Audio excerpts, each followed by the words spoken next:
Tonight, a small Ontario community demands answers after an 8-year-old girl was brutally assaulted. How did it take you guys as long as it did to find that little girl? As a parent? Yes. That's not good enough. Frustration and unanswered questions.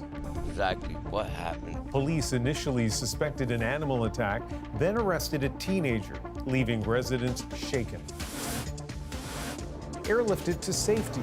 The military evacuates residents of a remote Manitoba First Nation. Our entire area was totally surrounded by fire. As wildfire smoke stifles air quality. After tragedy in Texas, Canadian camps consider their own policies.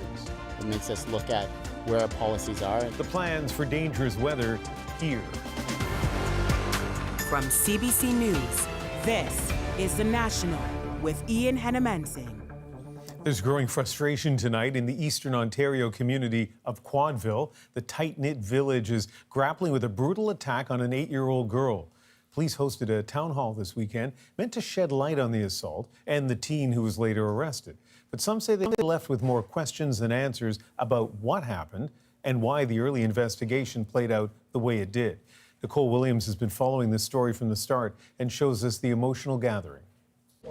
The meeting began with a moment of tension, a community desperate for answers about the search for an 8-year-old girl. How did it take you guys as long as it did to find that little girl? Almost 6 hours. It does take time to get some of those specialized services here. As a parent? Yes. That's not good enough. If you guys are called for a child, you guys should be there when the call is put out.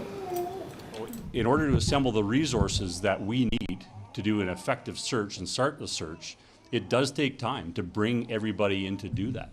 So, my own investigation. For nearly 3 weeks, there have been mounting questions in the Eastern Ontario community of Quadeville about what happened to the girl still recovering in hospital, about her brutal injuries that police initially suspected was an animal attack, and now about the 17-year-old boy from the same rural area charged with attempted murder and sexual assault with a weapon on a minor currently in custody. It's been a bit difficult to figure out how to support both families, extended families. These are people we've known forever. Police didn't share many details. We can't talk about a lot of things because we could jeopardize the investigation. The crowd of about 100 people warned anything said during the town hall could potentially be used in court. And with that in mind, people appeared more hesitant to speak. Thank you very much for attending. The meeting ended just after 35 minutes. Some comforted to have heard from police at all, others still feeling in the dark. We all really just want to know exactly what happened. There's got to be more to it than they're telling us. Unbelievable. But we all hope that it's going to be resolved soon. Community officials are looking to help people through this. The local church will be offering grief counseling for those that need it. The township will be offering the same, but through victim services. And Nicole, police were also questioned about why they believed this was an animal attack for so long.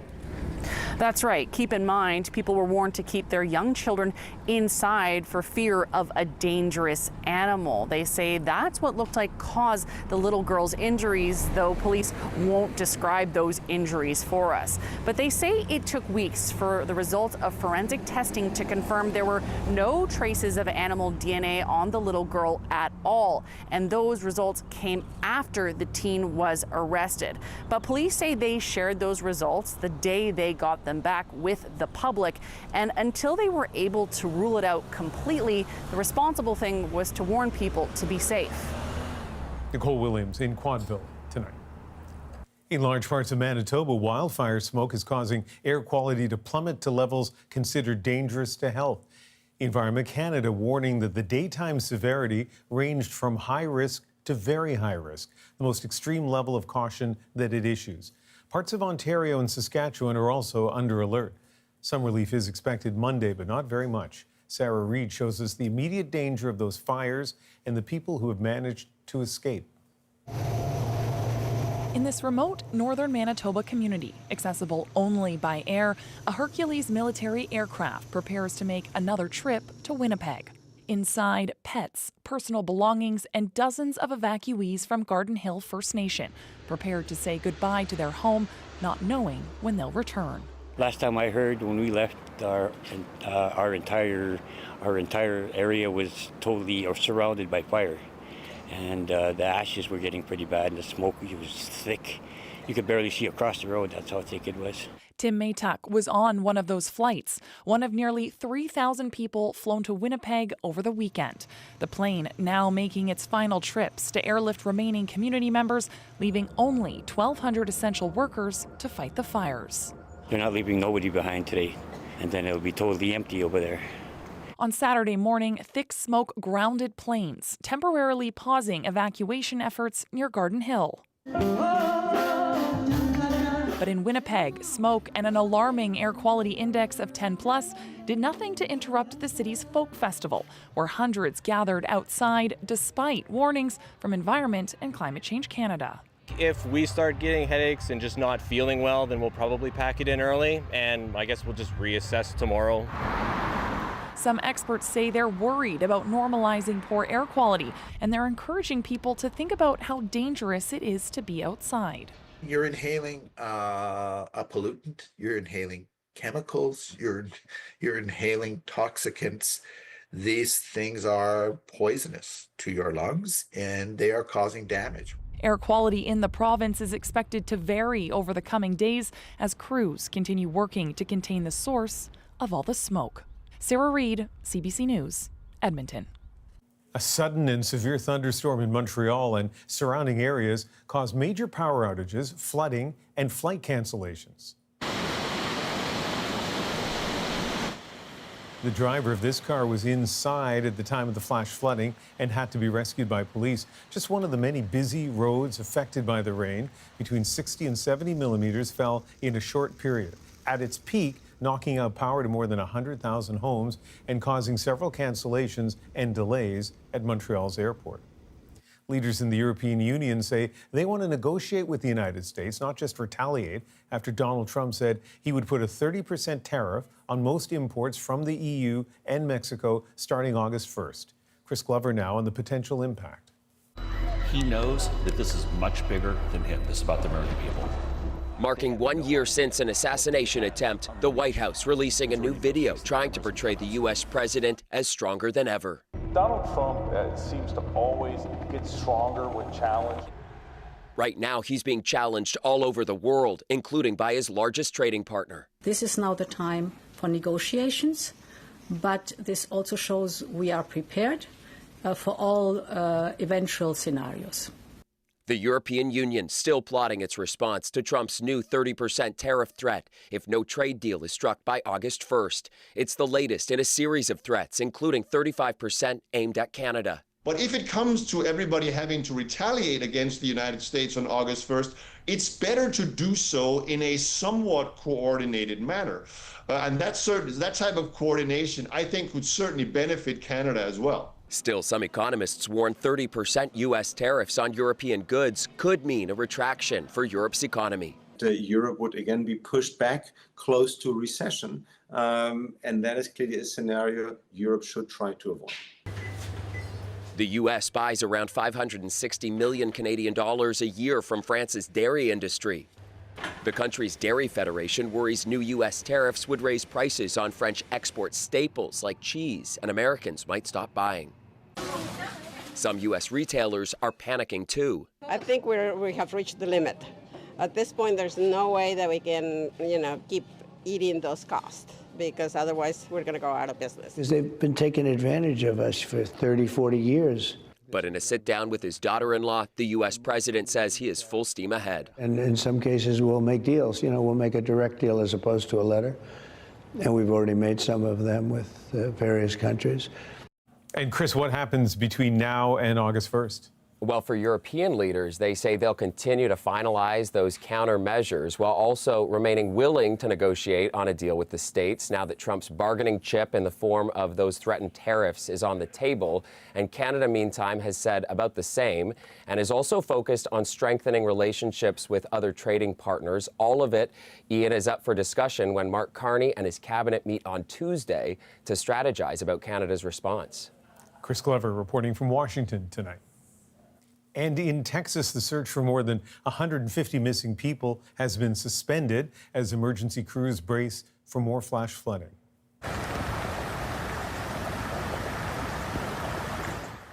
It's the first pause in search efforts since the July 4th disaster that killed more than 120 people. Heavy rain and strong winds have been pounding the region. Officials are urging people to avoid flooded roads and follow evacuation orders. Among those killed, more than 20 children and counselors from a girls' camp. That tragedy has some Canadian parents asking, could it happen here? Jessica Chung now on the efforts to keep kids safe at camp should a natural disaster strike. These are the cabins that we have. Mostly girl campers would stay in these cabins. Preparing for another batch of campers to come in, David Seeley says safety is front of mind for his summer camp near Abbotsford, BC, especially on the heels of the flooding disaster in Texas. When we hear about a tragedy, it does make us relook at what we've done. It makes us look at where our policies are and double checking on what are our policies for the less likely tragic scenarios. That's something that we definitely are looking at. Earlier this month, floods in Texas swept through an all-girls Christian camp. Counselors tried to protect their campers as the water rose, but dozens were killed. When something like this happens, we feel it across North America. Accredited summer camps in Canada are overseen by the Canadian Camping Association. It sets out best practices like camp safety plans, evacuation procedures, emergency drills, and mandatory first aid training for staff, all of which are reviewed yearly. The association says this latest tragedy will have an impact on how camps deal with emergency situations in the future. There is going to be a lot of professional development that will continue to happen around extreme weather and certainly around heavy rain and flooding. But experts say floods like the one that swept through Texas aren't likely here in Canada. I think actually a larger issue is wildfire, because they can move incredibly fast. It takes very little time for an out-of-control wildfire to travel a few kilometers. Seeley says his message for any concerned parents is that it's still worth it to get kids outdoors. The reason why we're out here is because it's enjoyable to be out here. There's health benefits to be out here as well. For camp organizers, their focus will be on safety so campers can focus on making lasting memories. Jessica Chung, CBC News, Lyndall Beach, BC. A new study suggests climate change may have more than doubled the number of people who died in a recent heat wave in Europe. Nicole Mortellaro takes us through the findings. Heat waves are notorious as a silent killer. Everybody is at risk. If you go out without water in the middle of the day to do jogging, have a bike ride, you will probably have severe health problems or even die. From late June into early July, parts of Europe suffered extreme heat. Temperatures soared above 40 degrees Celsius in some regions. A new study looked at 12 European cities affected. It estimates that over 10 days, 2,300 people died from heat-related causes. Of those, 1,500 were attributed to climate change from the burning of fossil fuels. Even without climate change, many places in Europe likely would have experienced a period of hot weather in the past couple of weeks. But climate change has made it significantly hotter than it would have been, which in turn makes it a lot more dangerous. I'm surprised there's not more air conditioning in residential places.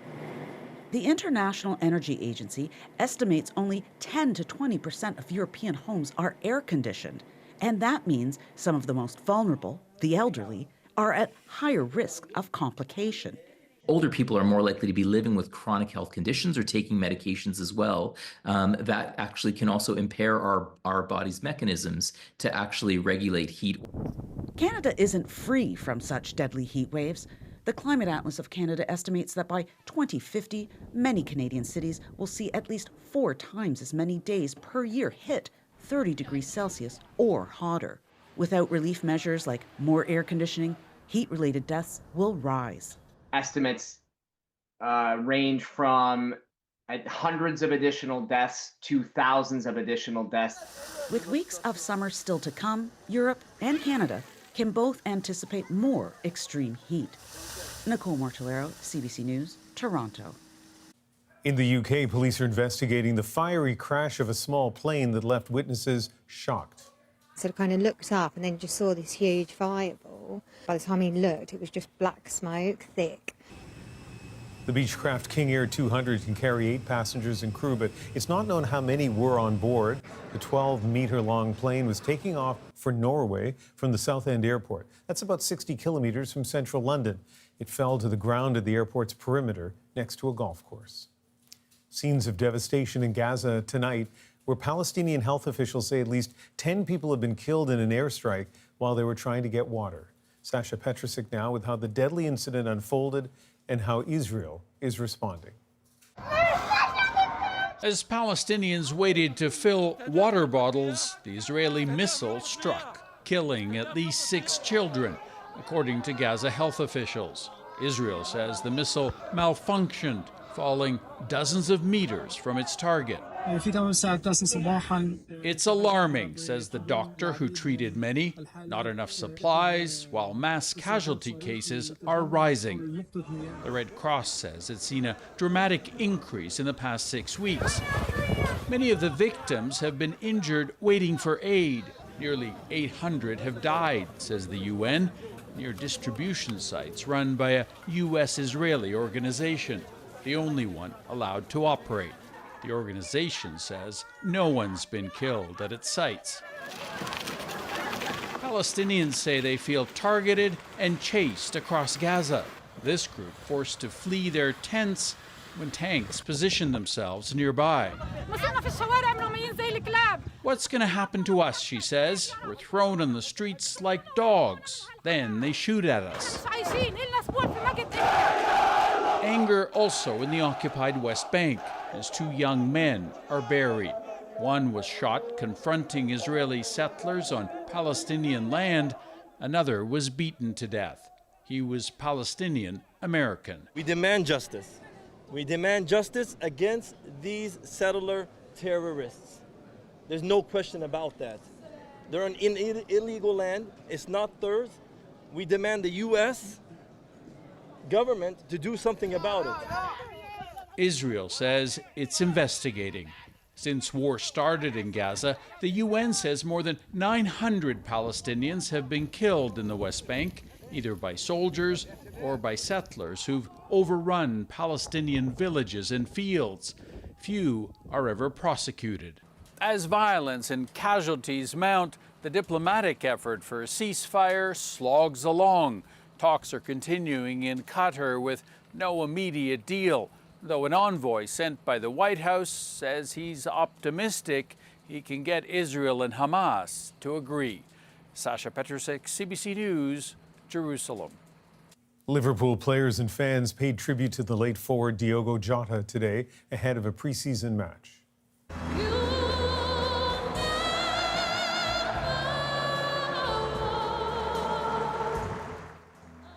Players from both teams wore black armbands during the game. It was Liverpool's first match since Jota and his brother died in a car crash in Spain. The club announced on Friday they would retire Jota's number 20. A provincial court in Tofino, BC has been relocated to a former residential school. We are changing the court systems so that they fit our needs. Now it's hoped the new setting could better serve the community. The race to find a role for AI in Canadian classrooms. There are no policies and frameworks put in place. Why some teachers are struggling to integrate the technology. And a humbling encounter for a famous DJ. There's Diplo. What? Diplo. We're back in 2.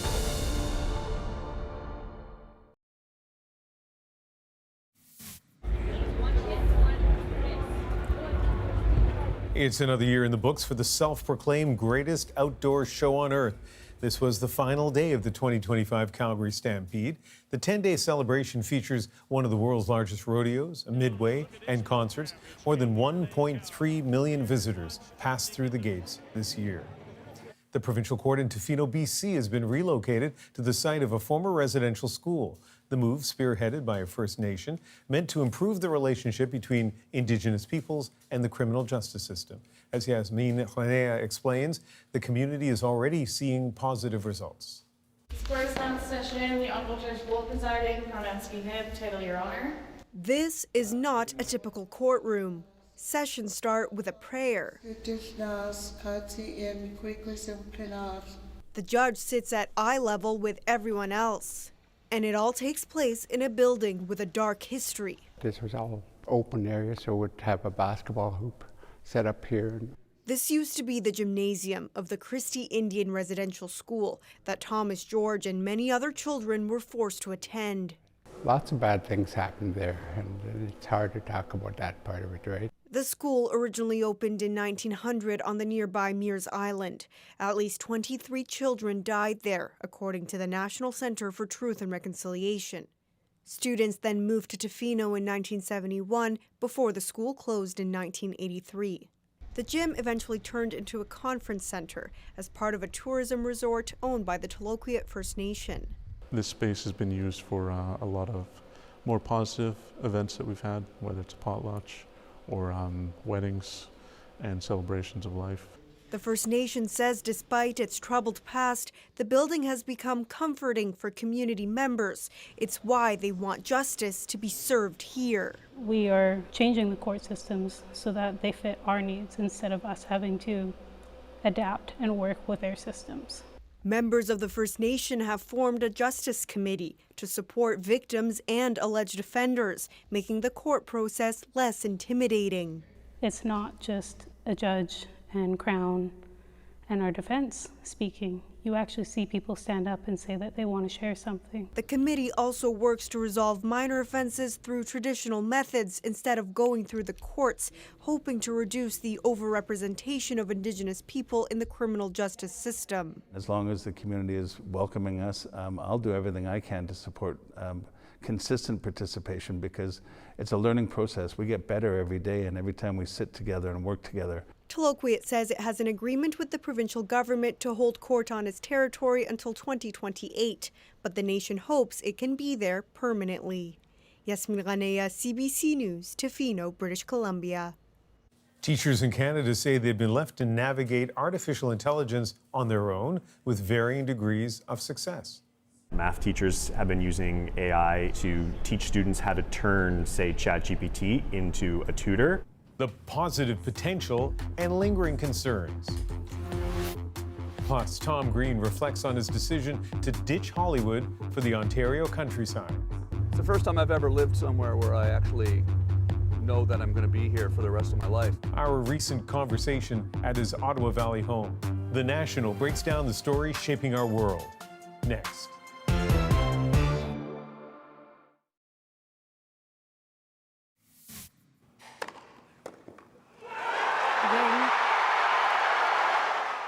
Italy's Jannick Sinner fighting back in the Wimbledon men's singles final to beat two-time defending champion Spaniard Carlos Alcaraz in 4 sets.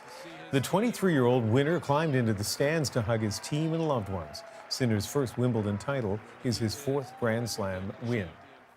In the United States, teacher federations and tech giants are gearing up by launching training in artificial intelligence. But in Canada, many educators still aren't sure how to use it in the classroom. Deanna Sumanag-Johnson shows us the approach that some teachers are taking.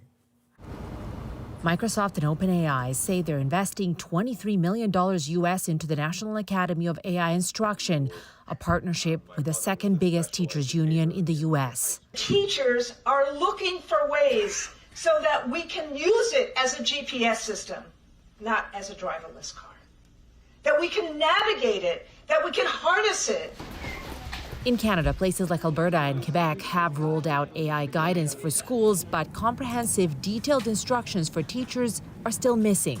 Teachers are really struggling with artificial intelligence. They're struggling on their own because there are no policies and frameworks put in place. This math teacher admits many of his colleagues are still wary of AI in the classroom, but he's found ways to make it work and is now helping his colleagues. One of the ways that math teachers have been using AI is to teach students how to turn, say, ChatGPT into a tutor with some very intelligent prompting, and then arming that student with the ability to ask ChatGPT for math help when they're at home. This English teacher says there's room for AI even in her field, but she's skeptical of tech giants' intentions. It's really important for us to pay close attention to what's at the heart of that training, and whether student well-being and success is at the heart. AI's impact on teachers' confidence and authority also can't be overlooked, says this professor of education. It changes teachers' perception of themselves. For example, a lot of teachers are thinking, if I integrate AI, am I actually the teacher? Who owns this? Who is pedagogically in charge of the teaching? As educators struggle to integrate new technology that promises to have all the answers but poses just as many questions. Deanna Sumanak-Johnson, CBC News, Toronto. Time now to dig deeper into the news shaping our world. Mom, I'm up at the front, Mom. I don't know where you are. From humble community TV roots, Tom Green cut through the noise of the 90s, pioneering a zany style of shock comedy. It's harder in some ways to stand out today. Green spun absurd pranks and a manic persona into a successful career. Ian had a man sing, Ian had a man sing, dancing, dancing with had a man sing. But after 20 years of living in the U.S., now he's come home to settle in Canada. Green invited me to his Ottawa Valley farm a few months ago, where we talked about his decision to leave Hollywood behind.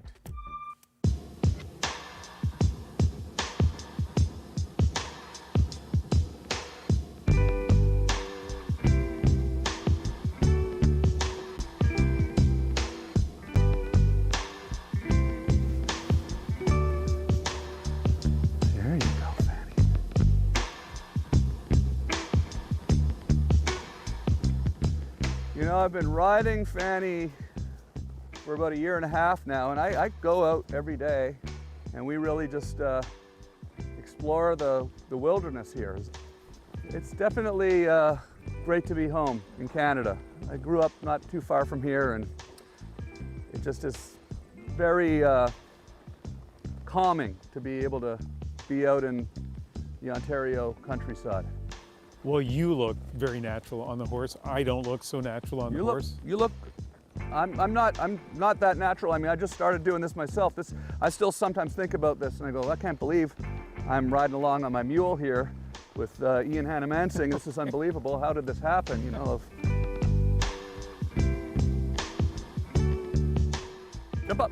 Jump up with Ian. Yeah. Hey, how you doing, Charlie? Yeah, I've been planting trees. These are all fruit trees we planted last year. Nectarines, peaches. There's bears and a wolf pack that we hear and see. I get to go fishing with my dad all the time now, and we grew up fishing together in lakes in Ontario for bass and pike. And it's the first time I've ever lived somewhere where I actually know that I'm going to be here for the rest of my life. So it's a kind of a very comforting feeling knowing that I'm settled like that. It's my canoes. Wow. But yeah, this is the. This is spectacular. Oh yeah. My goodness. Yeah, it's sandy beach, and it's like an ad for Ontario. Yeah, it really is. I couldn't even believe it when I found this place, and I came down here. I thought, okay, this seems like a nice place to stay for a while. And over, you know, on this side here is all wilderness. So I can go off into the canoe off there, and just there's all sorts of different little secret spots, little coves and things to explore. And this seems like a silly question after the drive we just took through the beautiful property, but why did you move here? Well, to begin with, when COVID happened, I wanted to be closer to my family. You know, remember the airlines shut down and everything was shut down, and my parents are doing great. My dad just turned 83, and my mom's 77 years old, and you know, they live down the road now. I get to spend a lot of time with them, and we're very close. I grew up in this part of Ontario, and I've always loved the outdoors and fishing and nature and just being out in the country and able to kind of, recalibrate after a long tour. It's nice to come home to peace and quiet like this. It's touching that one of the motivations is to be closer to your parents. But to be fair, as a kid, you kind of terrorized your parents. Absolutely, absolutely, yeah. Well, it was all part of a television show, right? So. My parents love these animals because they help them cope with stress. Unfortunately, they have a little bit too much stress to cope with these days, so I'm going to have to get them some more animals. Hi there. Hi. How you doing? How you doing? You like pets? This anyway. Got a llama, and look, we got donkeys. Come see all the new friends. How are you doing? Look, I got you some primal feathers. Come out there! Hey, everybody! It's animal for her time. The funny thing about the pranks that I pulled on my parents, whether it was when I painted their car or their house or woke them up in the middle of the night, they were annoyed by the sort of outrageousness of some of these pranks, but they kind of would look at the show the next week on public access TV and they'd see this whole show and they have a great sense of humor and they'd laugh and they couldn't sort of really believe what I'd done, really. So they were, never so angry that it was sort of, we're disowning you, or, they were supportive in a way. But when you painted your dad's, the hood of his car, I got the sense he was genuinely angry. He was angry, but if you watch it closely, my dad's a funny guy, and if you watch it closely, as he's walking towards the bus stop, you see a little smirk appear on his face because he just can't believe what I've done. And then I follow him to the bus stop, and all the neighbors were looking at, this outrageous pornographic image that I painted on the car. Oh, that. Yeah. So to show my parents how much I love them, I've turned my parents' vehicle into more than just a vehicle. I've turned it into the Slutmobile.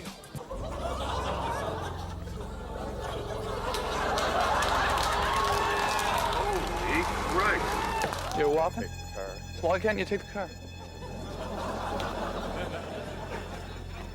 What? It's a present for you guys.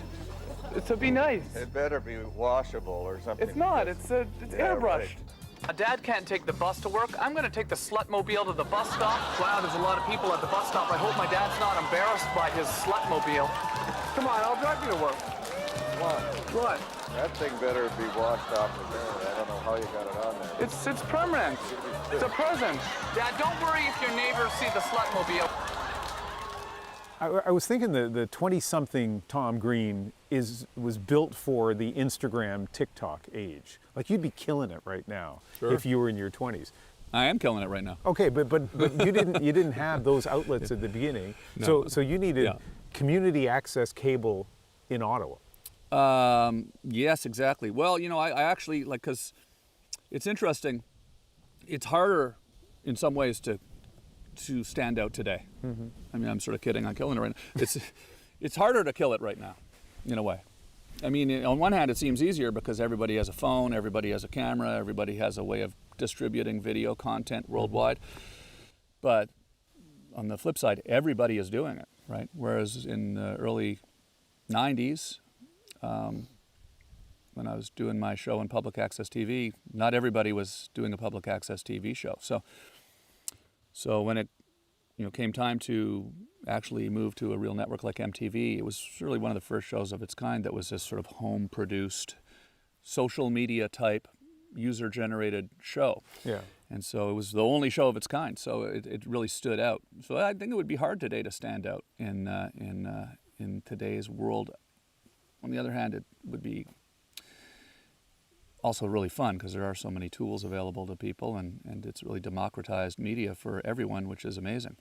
So when I do think of you, I think of you as a comedian. I didn't realize how big a role in your life music plays. And I certainly didn't realize that it dates back to your days as a Juno-nominated rapper. Check the OR, you like it so far. Check the OR, you love the OR. Check the OR, you like it so far. Smack your back and you deal with a deep scar. I will test you from the west of you. Now you know that I'm better than the best of you. I'll remove you quicker than a band-aid. Paid backstage and I'm gone like a renegade. And I don't delay, want the replay like Sinatra. Got you my way. Oh yeah, bud.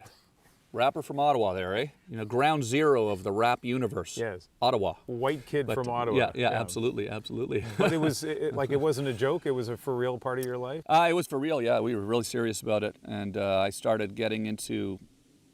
First, I just started listening to rap music, and it's kind of like rap music was a window into another world that we didn't get on mainstream television. You know, it was something that was raw and uncensored and real, authentic, you know, and so when I discovered Run DMC and then Public Enemy, and so, you know, I started writing rap songs and I started figuring out how do you make those beats. The thing that was neat was like music was so, you know, electronic music was new. You know, there was, you know, drum machines. Everything sounded different. You know, I grew up. I was born in 1971. I grew up with, you know, classic rock playing all the time, and now you're hearing sort of this electronic beat and this funky electronic beat, and that sort of it really struck my curiosity how they made that, and I would work my summer jobs all summer and then save up, and the first thing I bought was a drum machine, you know, and then I'd save up for a microphone, and then a 4-track tape player. Wow. You know, I would record demo tapes of the music, and we got a. Come here, Charlie. Come here, Charlie. Charlie, it's okay. Probably a wolf right now over there. Literally, it's probably a coyote or a wolf up there. It's crazy around here. Charlie, come here, or a squirrel. It's probably a squirrel. Come here, Charlie. Come here. Come here. This is Charlie. Hey, Charlie. Yeah. There you go. Okay, get down. Continuity. Speaking of Charlie, yeah, the van, Charlie, the desert, yeah, and shooting some beautiful videos. Yeah. It was it was when COVID happened. My tours were canceled, and I was looking for something to do, and we would drive off into the desert of Arizona or Utah or New Mexico, and I was making these short films for my YouTube channel. And recording music. Hey, baby. Hi. I like to find ways of turning off that voice in my head that's sort of constantly nagging away. And when you start thinking too much about the future and worrying about all the things you need to do, or thinking about the past and regretting all those, I shouldn't have humped that dead moose back in 1991 or whatever. You kind of can get a little. Which I should point out is something you did on camera. I did hump a dead moose. Yeah, it's not just a saying. It was a skit. Yeah, it was a skit. Yeah, but Eminem rapped about it. Yeah. I just want to go on TV and let loose, but I can't. But it's cool for Tom Green to hump a dead moose. See, so. It's nice to be part of the hip-hop lexicon. My conversation with Tom Green continues in a moment, including what he's been up to since leaving Los Angeles. Looked at my phone this morning, the screen time, 60 hours today. The motivation behind his current projects, next.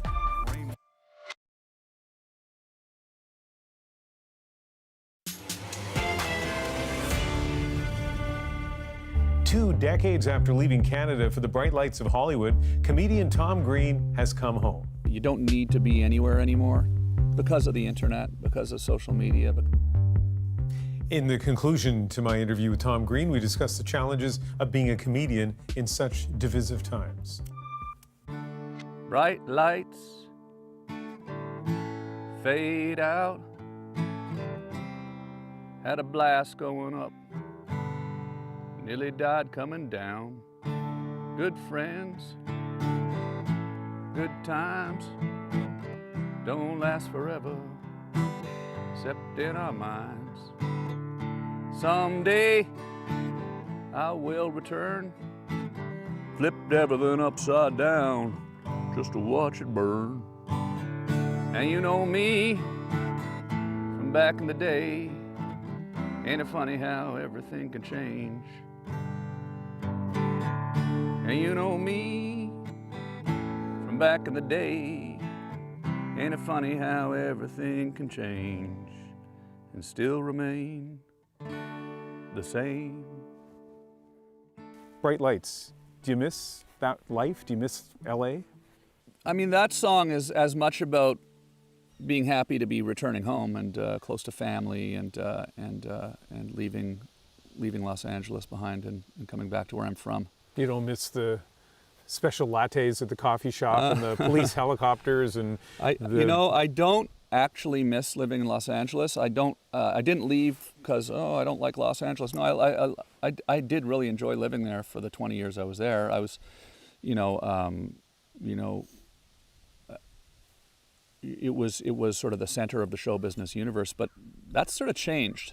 And that has changed in the sense that you don't need to be anywhere anymore because of the internet, because of social media, because of the way the film industry has changed and the production industry has changed. There's probably more movies and TV shows being shot in Canada than there are being shot in Los Angeles, right? So even within the United States, they're shooting in Atlanta, they're shooting all over on location. So since being back in Canada, I've reincorporated my production company in Canada, and I'm producing shows now. I have new projects coming out on Prime Video this year, a new TV show about me moving to this farm called Tom Green Country, and a stand-up special that we shot at the National Arts Centre in Ottawa, which is an hour of my stand-up, and I talk a lot about my story as well and poke fun at some things from the Tom Green Show, and also do some commentary about the world we're living in today and just have a lot of laughs with the audience.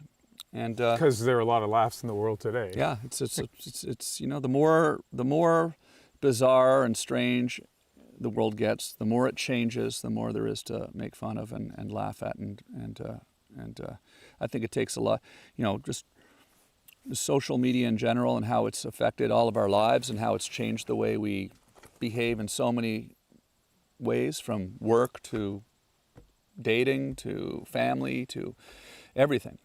It's ripe for material that has not really been totally explored yet. So we got to put our phones away and stay off them. I looked at my phone this morning, the screen time, 60 hours today.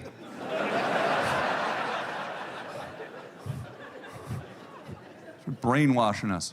As we're doing this interview, you just came back from Newfoundland and you're about to go to Halifax for a gig, but then see a couple in Tennessee. I was looking at your schedule. Yeah. Like the United States, so polarized, these are kind of dangerous times for some creative people. What do you say, what you don't say? Are you worried at all about being a comedian on a stand-up stage in Tennessee? No. I mean, honestly, it's pretty polarized here too. Yeah. We don't sort of openly feel it necessarily as much, but it is. I mean, especially online. You go online and you start talking politics online, and people are going to let you know how they feel. So I don't talk about politics in that sense in my stand-up. I'm trying to create a place for people to escape this sort of division and come out and have a laugh, and because it is divided. And it doesn't matter what city you're in, some people in the audience are going to feel excluded, right? So I like to make fun of other things that are universally annoying, and leave some of the political commentary up to other people. But you do learn that is a real issue. When you. That's your mule, in case anybody's wondering. Yeah. That's Kia. She's the donkey. Oh, so donkey. She's okay, the donkey, sorry. and Fanny's the mule. But same thing. Yeah, that's Kia the donkey, and she disagrees with everything that I just said. Is what's going on. That's right. Donkey Mule, I should have been able to keep that straight. Since our chat, Green has announced a new interview series. He'll be hosting guests on that rural Ontario property. He says Tom Green's Funny Farm will aim to clear up misconceptions about Canada and show off our country's beauty.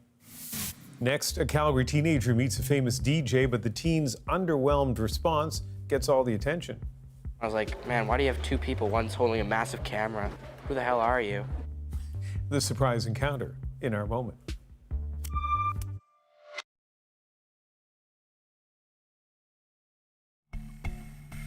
That is 14-year-old Jack Dean, an outfitter at a Calgary store, unknowingly helping out Diplo, a famous DJ. So when Diplo walked into the store, Jack didn't know who he was. And tonight, the amusing conversation that followed makes our moment. Is that your name? No, my name's Diplo. What? Diplo. Yeah, hopefully. I was like, man, why do you have two people? One's holding a massive camera. Who the hell are you? I basically had no clue who he was. We were talking for a long time, like 30 minutes. I let him pick out what he wanted and stuff. You want done to it? Just a little tighter. On the stage, he's wearing the hat, the blue. It's pretty cool. I mean, I didn't know who he was. He's still a stranger, you know. You're the second famous person in... Ever to come to Calgary? No. Yesterday, Doug Ford. Under a rock. It was kind of a joke. I was like, kind of just like poking fun, you know. I was like, yeah, you know who else? Doug Ford was in here. At one point, he said he'd give me backstage tickets, but I didn't know who he was, so I didn't take it.